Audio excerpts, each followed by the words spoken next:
My name is Brian Adams. Welcome on this beautiful solar day to the unveiling of the GCC photovoltaic panels. We have an outstanding lineup of speakers. I am your mistress of ceremonies. Montserrat Archibald, who is the chair of the Green Campus Committee, could not be here today, so I am filling in for her. So welcome. Thank you for coming. And I would like to introduce to you our president, Bob Pure. You hear me without that, right?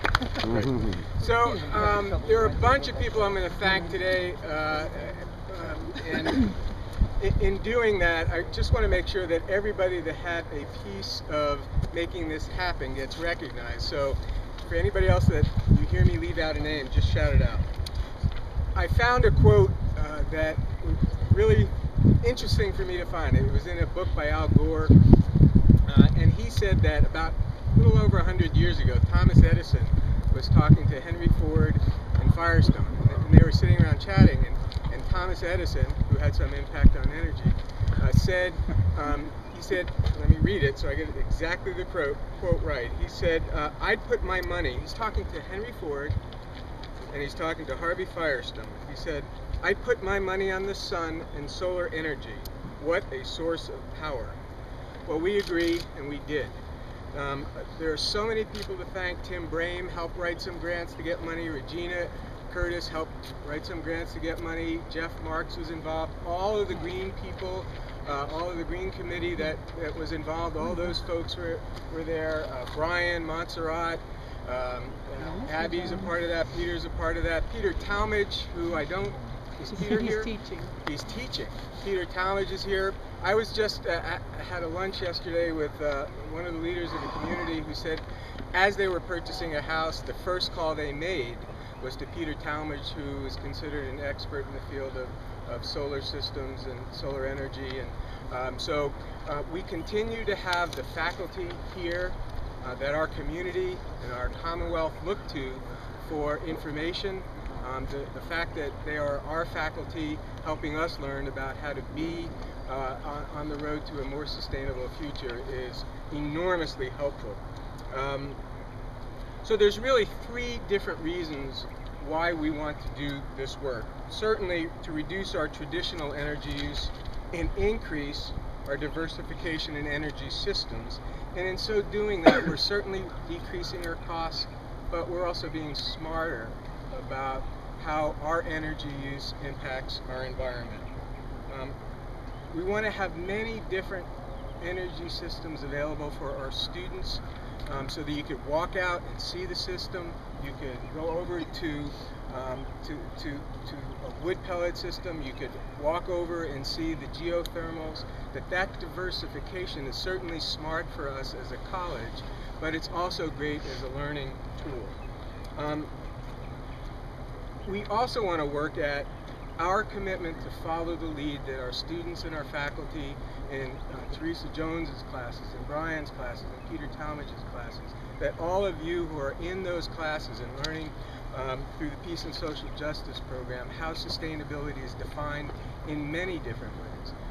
We want to learn just as much, and we want to learn side by side with you. And this is evidence that as we learn and continue to move along that path, we are moving towards setting a pace for a sustainable future. So we really do remain committed to learning all that we can to embrace and build upon our commitment to a more sustainable future. Sustainable future. Sustainability that has to do with the land that we live on and eat by. Sustainability that has to do with our energy systems, and sustainability that has to do with our fiscal resources. And we look to these, to PD and the sustainable alternative systems of the college as a mechanism to move forward. So we do think that we are moving in the right direction. We're doing that for all the right reasons. And again, I do want to say thanks. These kinds of things don't happen because of one or two people. They happen because many, many people work very hard at making the money happen, to getting the systems installed, and most of all, to getting the good reasons of why we do it. So thank you to all. I'll turn back to Brian. Next up is our Professor of Peace, Social Justice, and Environmental Studies, Abby Jones. Everybody. I'm here to just talk a little bit about this site that the solar panels are on. Originally, this site held a labyrinth created shortly after the events of 9/11. At that time, a group was formed at GCC to help the community respond to what has become a defining moment in our history. The stones used were obtained from a local quarry with help from Dick Little, GCC Professor Emeritus. It was spearheaded by Doris Riley of the Pioneer Valley Institute, and the labyrinth was built and diligently maintained by a collective group of GCC and community members, and was the site of our annual commemorations to 9/11. It was a place for spiritual contemplation and became the gathering place to honor those we lost too soon. The labyrinth made this ground sacred. Today, we move forward to make way for this marvelous solar panel array. Capturing the power of the sun is an example of how we are ushering in a new beginning to address our energy needs and reduce the need for violent conflict over scarce resources. As the original sign placed at this site said, the labyrinth is a timeless symbol of the eternal meandering path, the gateway to God, Goddess, the source, the center. It provides a place for contemplation, ritual, and reflection. Traversing the path is a walking meditation, one foot in front of the other to a place of peace. As a metaphor for our sacred journey of life, death, and rebirth, a labyrinth helps change chaos to cosmos and opens our minds to the awareness of nature and order. GCC is in the forefront of this effort, and those of us involved with the original placement of the labyrinth are excited with the rebirth on this sacred ground that now holds the path to the future, embodied in this array. Thank you to all who helped make this happen. Thank you, Abby. Next up is our Professor of Botany and Renewable Energy Efficiency, Teresa Jones, who's fighting a bit of a low voice, so I think she's going to use a microphone. Excellent. This is what I need in my class. Teresa is really responsible for being the point person in our energy efficiency renewable energy program, and also in bringing about half the crowd here, because this is a forced exercise with her class. Thank you, Teresa. Thank you. Brian told me I had 15 minutes. Just kidding. So it's perhaps, how's my voice, okay? Yep. I don't usually sound this weird. It's perhaps a little odd, but maybe perfect, that I'm offering these few words to dedicate this photovoltaic array instead of any one of the many people who actually did some work to get it put here, as Bob so eloquently mentioned. I'd also like to thank Bob Pura, who is our steady champion as we figure out what sustainability means. But the reason there's some perfection in me standing here is that it represents exactly what this PV array represents, which is taking the realm of thinking and conversation, which I think my students will attest we do plenty of, and putting it into the reality of nitty-gritty, technical, cost-benefit, regulations, permits, obstacles, implementation. That's a different realm. Then taking the experience back to the conversation to see what the next step looks like. That's a pretty powerful combination, and one I think helps to define what a liberal arts education is. So these are photovoltaic panels, solar electricity. I teach science, so I'm very confident when I tell you these devices made of silicon, boron, phosphorus, aluminum frames, and copper wiring perform magic. Okay, that is an okay answer on the quiz. They turn photons into electricity. One step, no moving parts. No pollution, at least once they're made. No discharge of hazardous or radioactive waste. And fast forward 30 or 40 years when we will all look exactly the same, and they will be ready to recycle and make back into something useful. That is magic in reality. A few vital stats, right? Got to do this, I'm a scientist. Okay, the total rated power of this array plus the 2 kilowatts behind it is 81 kilowatts. What is that? Imagine, if you will, 810 100-watt light bulbs. Of course, you won't find a 100-watt incandescent light bulb anywhere on this campus because they're so inefficient, but just picture it. I know you all know what they look like. The bulb that comes on over your head like at this moment. Okay, at full sun, no, in an average day, so that means year-round, these panels will make about 320 kilowatt hours. Isn't that what we just figured out? In a day. So when you go home, look at your electric bill, see how that matches up against your monthly usage. But just for comparison, for the high end of average homes, this could power 11 homes in terms of their consumption. For middle average consuming homes, that'd be about 16 homes. And then for the low end of average, it's where I've been forced to go by all my students giving me a hard time, which is good, 32 homes could be powered. What about GCC? It's a little under 2% of our use is represented by this array. So 50 more? We're good. Okay, so we're going to go back and discuss this. I warned them. Is 2% a big number or a small number? Well, depends on your context, right? If you look at the national electric grid and what supplies it, what fuels, solar doesn't even show up as a percent, so 2% is rocking, okay? And it's like on its way to double digits soon. If you look at Massachusetts' initiative to install 250 megawatts, so that's 250,000 kilowatts, by 2017, this is a helpful drop. In terms of getting our institution, our economy, our communities off of fossil and nuclear fuels, it's an important step in a kind of long journey. But the good thing about long journeys is we seldom know what they look like until we get to a good milestone and look back. Think, oh, I'm glad I didn't know exactly how hard this was going to be to get here, but here I am. And I can see the next step and maybe the one after that, and I'm going to keep going. So the good news is we don't really know what the journey to sustainability looks like here at GCC, but we've got a good bearing and a lot of people to help us keep our sights high. And I know that our students will insist on it. So we continue to learn from our students, echoing what Bob said. One of our most famous, in my opinion, renewable energy alums whose co-op put up that array over there, the pole mount, Matt Serum, he said to me years ago, a kilowatt hour never used is a kilowatt hour never made.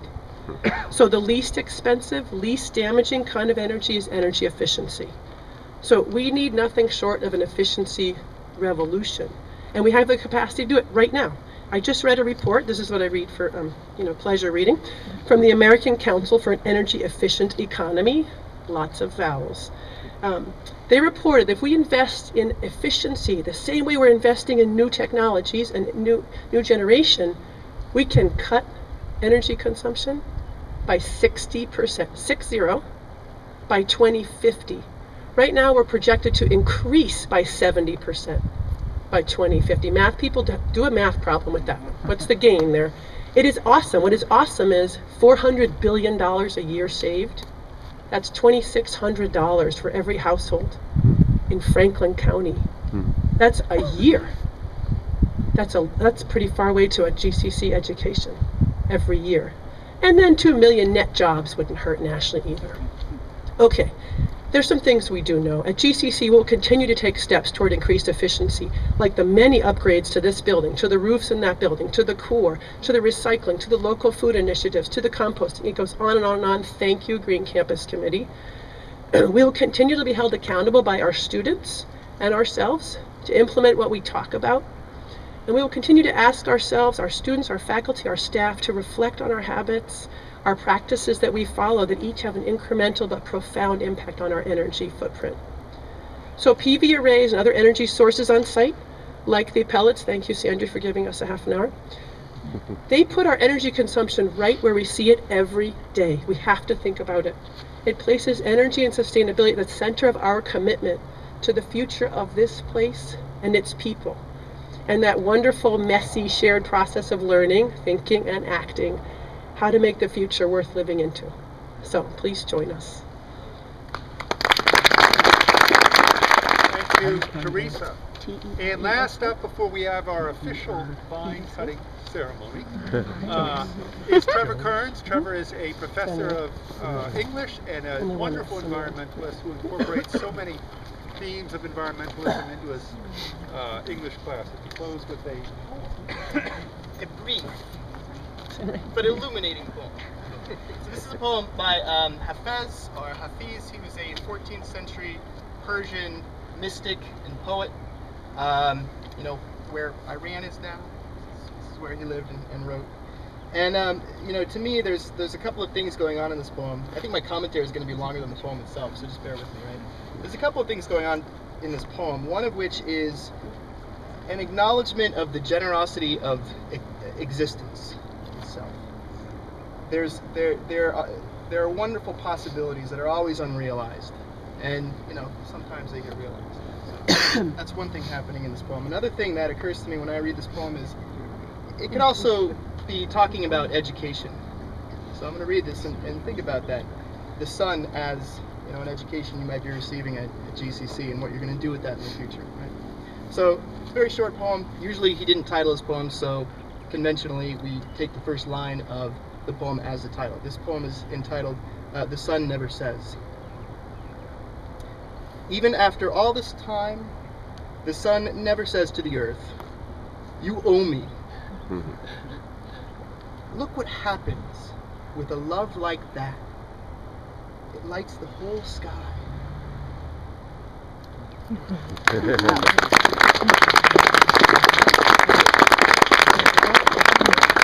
And last but certainly not least, let's welcome back our president to do our official grapevine cutting. Thank you, Christine Copeland, for the grapevine. And do you have the cutter? Yes, Actually, it's before right I there. cut this, I want to say three things, two of which I forgot to say before.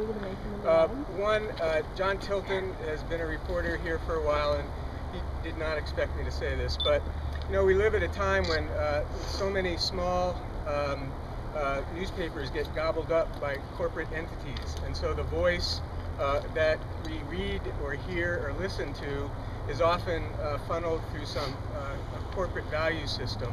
I just want to take a moment to appreciate the small local paper that has writers like John who can bring an honest perspective, as challenged as that might be financially.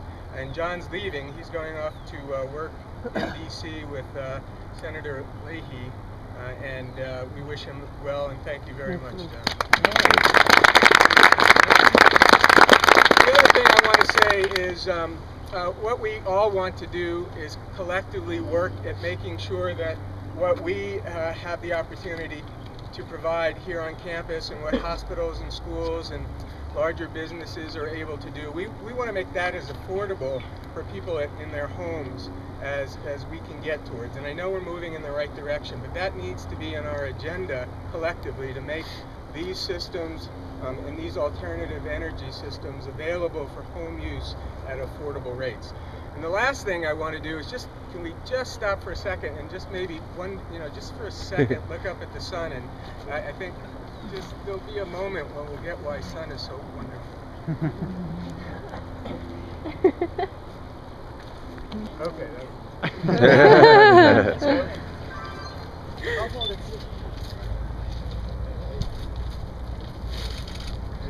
All right.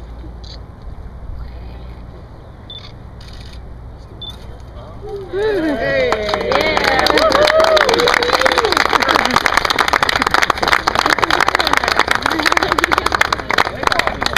Thank you all so much for coming.